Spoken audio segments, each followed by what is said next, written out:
start. Anuji, ready? All right. Okay. Three, two, one, ma'am. Thank you so much for speaking to A and I. For the record, introduce yourself and the audio based Shanghai Airport. If you can narrate that, please. Yes, so basically, I am an Indian citizen residing in UK for about 14 years. Um, and I was traveling on my holiday from London Gatwick to Japan via a transit in Shanghai. And basically, went past the e-gates happily queuing up for the security gates to transfer onto my next flight too, onto Osaka in Japan. And one of the officials from the Chinese immigration came over and singled me out of the queue. Basically said, "Look, India, India." Took my name and something and took me out. So I asked her what is happening, and she basically didn't say much and just basically asked me to follow her. Took me close to the e-gates where there is the immigration the manual counters for the immigration. And then she went on to say, Arunachal, not India, China, your visa not acceptable, your basically passport is invalid. Very confusing moment, obviously, because never heard of that before. We obviously are a proud Indian citizens, all residents of Arunachal Pradesh. Um, and basically, she wouldn't give me an explanation. She wouldn't let me go back into the queue. Said you cannot board the plane. Then other officials came. So actually, I probably interacted with around 10 other immigration officers. So another lady came, took me to another part of the airport. And in fact, when I tried to question them and ask them what was the issue, they said Arunachal is not part of India very clearly. And they said you should apply, and started mocking and laughing and saying things like, you should apply for Chinese passport, you're Chinese, you're not Indian. Some mockery around there. Then basically they took me to the transfer desk of China Eastern, which is next to an immigration desk. And they would just keep basically sending me from one desk to the other. So if I ask the Chinese airline, they tell me to go to the immigration tells me to go to them. And they basically didn't give me a straight answer. I said, where is the law? What rights have you got to hold me back here? So ultimately, it took about 18 hours for me to get out of Shanghai. What is shocking to me is I have, in fact, transited through Shanghai in the past, a year ago, with no issues at all. In fact, the first time that I ever transited through China, I spoke to the Chinese embassy in London, and they said, with a short layover of about 3 to 6 hours, you don't need a visa. So obviously, I work actually in the regulatory space in London as well. So I know that how important rules are, and I'm well aware of the regulations.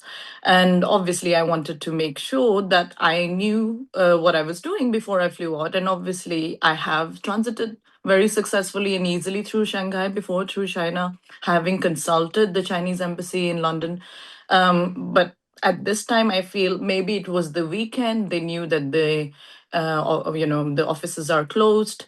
The timing was as such that I couldn't actually call the Chinese embassy in London. So after a lot of ordeal, because there was no Wi-Fi, the Wi-Fi was really slow. And even if I did get connected to Wi-Fi, you can't open Google, you can't open any of the socials like your Facebook or WhatsApp. So I couldn't get in touch with my family for a very long time.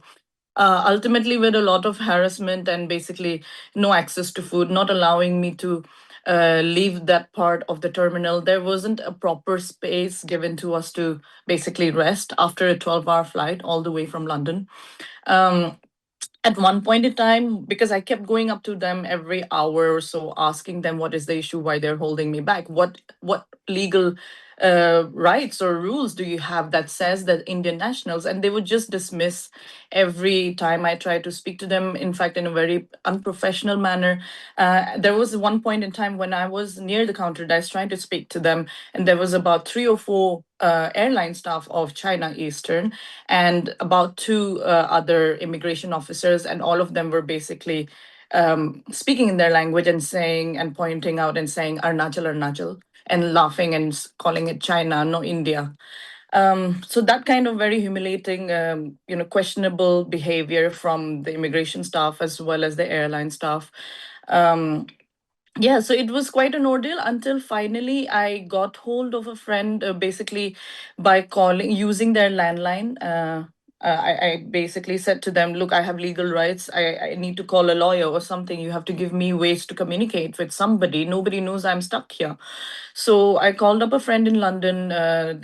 They helped me to basically get the details, because even if I had a little bit of internet, it doesn't open Google, so I couldn't find the immigration details. So I called up the Shanghai and Beijing Indian embassies, and within an hour, very very helpful, in fact, and very glad that the Indian officials came to the airport, and then basically they got me some food and basically spoke through the issues with them and helped me get out of the country. So a very long ordeal, 18 hours, but glad that I'm out of there. Yeah, but Uh, obviously I've missed my flights, my all the plan that I had. It took a lot of time to even get the visa for Japan. I had all the right documents, everything. I don't understand, and I can even check on the rules. It says that you don't need a transit visa if your stay is less than a couple of hours. I was only there for 3 hours, but their argument was I don't have a valid document. I mean, I have traveled to 58 countries. I have used my Indian passport everywhere. It's a valid document, but apparently not in China. uh, I guess you also wrote to the senior officials as well. If you can talk to us about that. Yes, I mean, so once I got out of there, obviously very exhausted. So the next day I looked up whatever details I could find on the internet. So I basically wrote an email copying in a Ministry of External Affairs, the PMO office, CM of Arunachal Pradesh, Foreign Secretary. So whatever information I could get hold of the higher ups in the government, basically I have written out to them. Obviously, such an incident shouldn't happen to someone who is just a normal citizen. Like, I don't even work for the government, so I don't have a say in such diplomatic matters. And just to be harassed for so many hours, I think it might be quite a tactic used by the Chinese government to hassle citizens of India, especially from Arunachal, because it was the weekend as well. So they know that government offices are closed in such hours. But yeah, so that's how it all panned out. And I'm just grateful to Mr. Rajat and his team from the Indian Embassy who helped me get out of there finally around 10:30 p.m. So I was stuck for quite a while there. This brings me to the last question, ma'am. Any expectation and assurances given from the side on any expectations going forward? What would be your take? I would say, I mean, obviously, I want to raise this awareness that, residents and especially residents of the northeast of India should not face such, harassment in terms of being called and being told that you are not part of the country that you're so proudly a citizen of.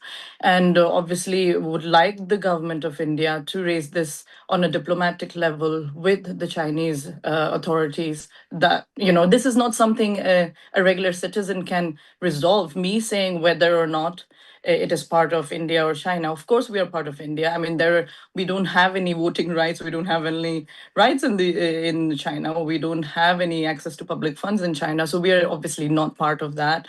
We speak should Hindi. We don't understand C of Chinese. We are all Indian. And I would just like to request the government of India to take strict actions against Chinese authorities and the government on such matters. Yes. Thank you so much. Thank you so much, ma'am, for your time. Thank you. Thank you so Thank you. much. Thank you.